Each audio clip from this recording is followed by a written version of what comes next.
Assalamualaikum warahmatullahi wabarakatuh. Selamat pagi anak-anakku kelas 9 SMP IT Darul Quran. Alhamdulillah kita bertemu lagi pada mapel pendidikan agama Islam dan budi pekerti, yang pada pagi hari ini kita masuk pada bab yang ketiga, di subbab yang kedua, yakni menepati janji. Namun sebelum kita memulai pelajaran, mari kita berdoa kepada Allah.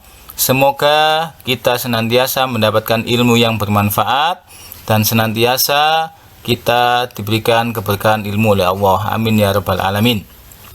Bismillahirrahmanirrahim. Raditu billahi rabba wa bil islami dina wa bi Muhammadin nabiyyan wa rasula. Rabbi zidni ilma warzuqni fahma waj'alni min ibadikas sholihin. Amin ya rabbal alamin.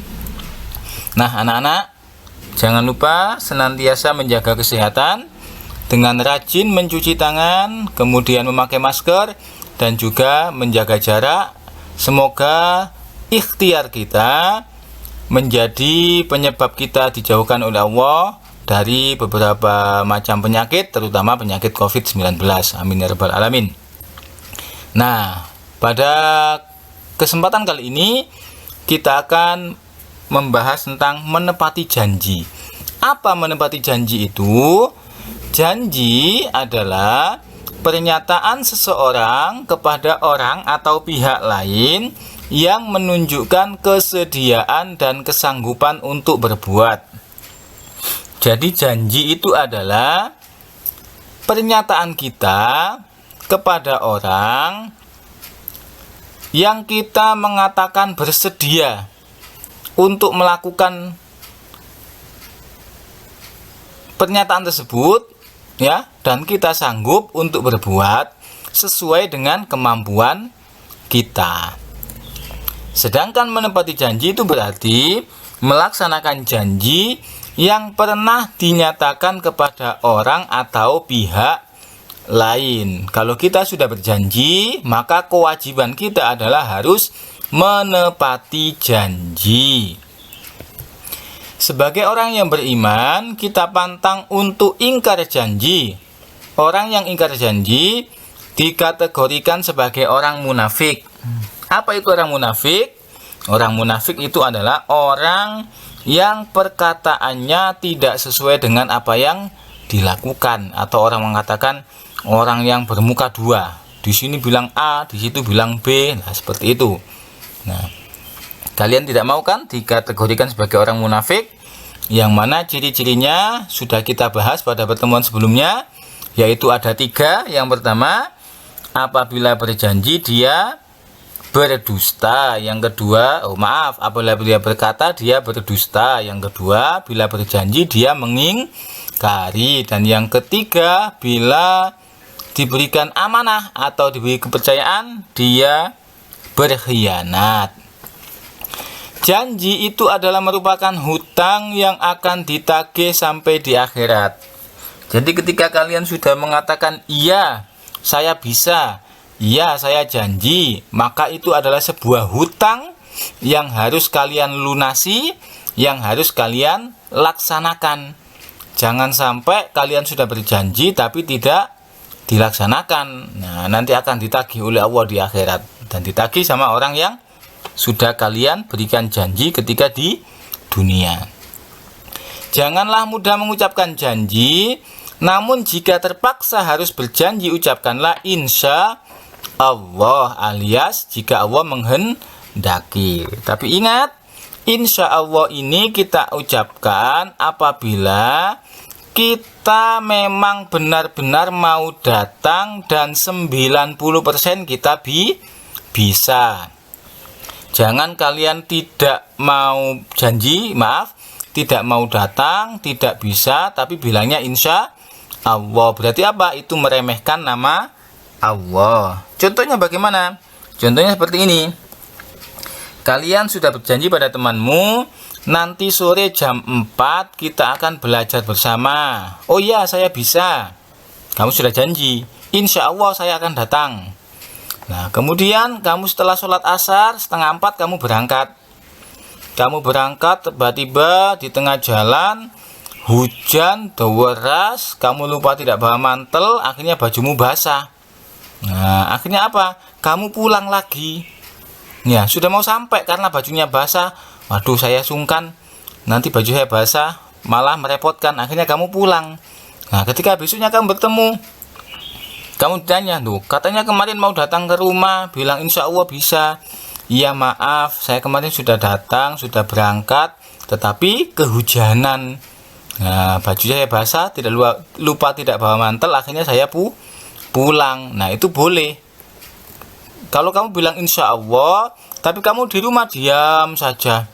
Aduh, kok mau hujan gini? Alah wes, nggak jadi wes, di rumah aja. Nah, itu tidak boleh. Belum tentu ketika kamu berangkat nanti akan hujan atau kamu siapkan mantel. Nah, ketika sudah mengucapkan insya Allah, berarti kita 90% bisa datang.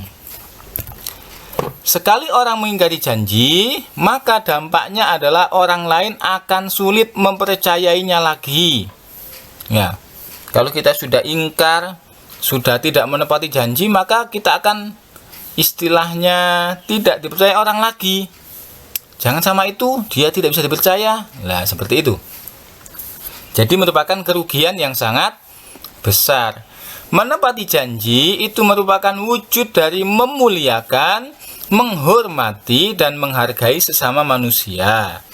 Oleh karena itu, orang yang menepati janji akan mudah menjalin hubungan silaturahmi dengan orang lain. Kenapa? Ya tadi, karena orangnya supel, orangnya ketika berjanji dia melaksanakan, maka orang akan merasa apa?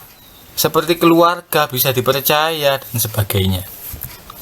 Sebagaimana firman Allah, Bismillahirrahmanirrahim, Innal ladzina yashtaruna bi ahdillahi wa aymanihim samanan qalila ulaika la khalaqa lahum fil akhirati wa la yukallimuhumullahu wa la yanzuru ilaihim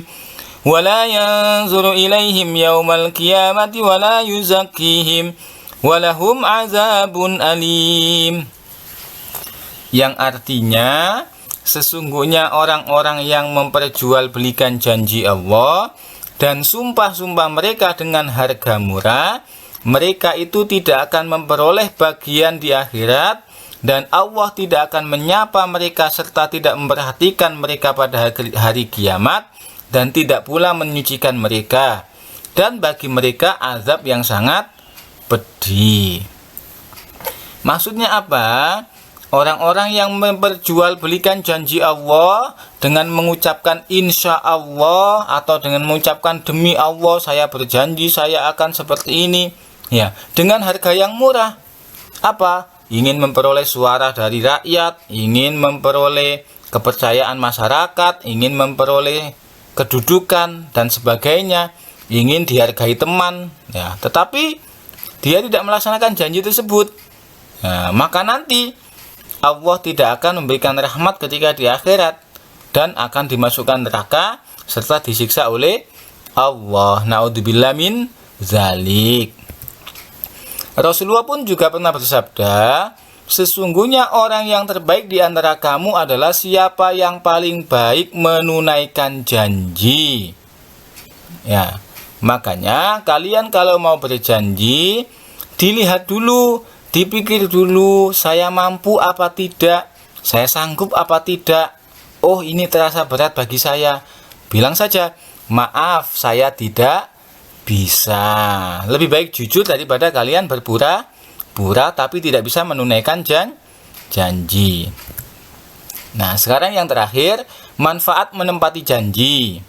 Yang pertama, tentu kalau orang yang suka menepati janji pasti akan dipercaya oleh orang lain. Yang kedua, akan mudah menjalin hubungan silaturahmi dengan orang lain. Dan yang ketiga, akan semakin menumbuhkan kerukunan dan juga kekeluargaan. Kenapa? Karena saling percaya, maka tidak ada kecurigaan. Nah, semoga menjadi ilmu yang bermanfaat. Mari kita akhiri dengan doa akhir belajar. Bismillahirrahmanirrahim. Allahumma inni astaudiuka ma 'allamtanihi fardudhu ilayya inda hajati wala tansanihi ya rabbal alamin. Semoga menjadi ilmu yang bermanfaat. Kita akhiri dengan doa kafaratul majelis. Subhanakallahumma wa bihamdika asyhadu an la ilaha illa anta astaghfiruka wa atubu ilaik. Dari sini Pak Mutaki ucapkan Assalamualaikum warahmatullahi wabarakatuh.